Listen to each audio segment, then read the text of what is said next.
Happy Thursday. It's Elliot Bright with the Gaily News, the show where we celebrate the messy, beautiful, resilient truth of our community without apology. It's March 26th, 2026, and the last 24 hours reminded us that our stories are still being written by people who refuse to let the world shrink them. We've got 3 from the USA and 2 from across the pond, all centered on real humans doing real things. Let's get into it. First, after being pushed out of mainstream tennis, a group of trans women in Las Vegas decided they weren't waiting for permission. They created their own inclusive tennis club where they can play, compete, laugh, and build community without fear of being disqualified for simply being who they are. What started as frustration has turned into something powerful, a space where trans athletes are welcomed, supported, and celebrated. One player said it best: "We didn't want to fight anymore, we just wanted to play." In a sport that's been especially hostile lately, these women are building joy on their own terms. Next, at 95 years old, a gay man named Robert came out in midlife and says it saved him. In a beautiful new interview, Robert shared how living in the closet for decades slowly eroded his spirit, and how finally telling his truth in his 50s gave him a second life full of love, friendship, and peace. Now in his mid-90s, he's vibrant, sharp, and full of stories. His message is simple but profound. It's never too late to become who you really are.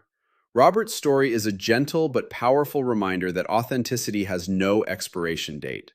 Then, trans golfer Haley Davidson is speaking out after officials allegedly crafted a new gender policy specifically to keep her off the course.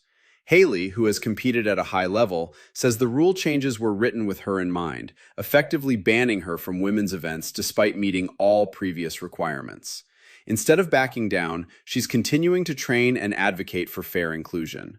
Her fight isn't just about one tournament, it's about whether trans athletes will be allowed to exist in women's sports at all. Haley's determination is a masterclass in grace under pressure. Over in Germany, professional football coach Christian Dobrik has come out as gay, becoming the first active coach at a Bundesliga club to do so publicly. Dobrik, who works with St. Pauli, shared his truth in a thoughtful interview, saying he wanted to live honestly and hoped it would help younger players feel safer in the sport. The response from fans and players has been overwhelmingly supportive so far. In a world where men's professional football still lags behind on queer visibility, Dobrik's courage is a significant step forward. And in the UK, Girl Guiding has made the painful decision to boot all trans girls following a Supreme Court ruling.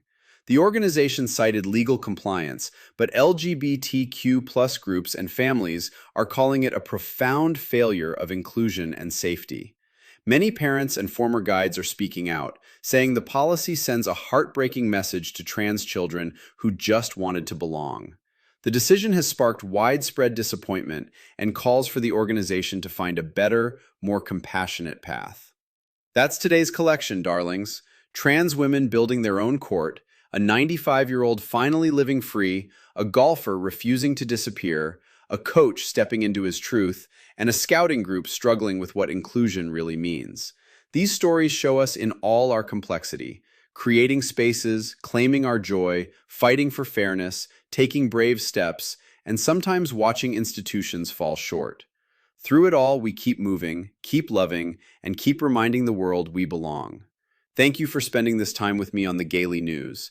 I'm grateful you're here, tuning in and holding space for these stories.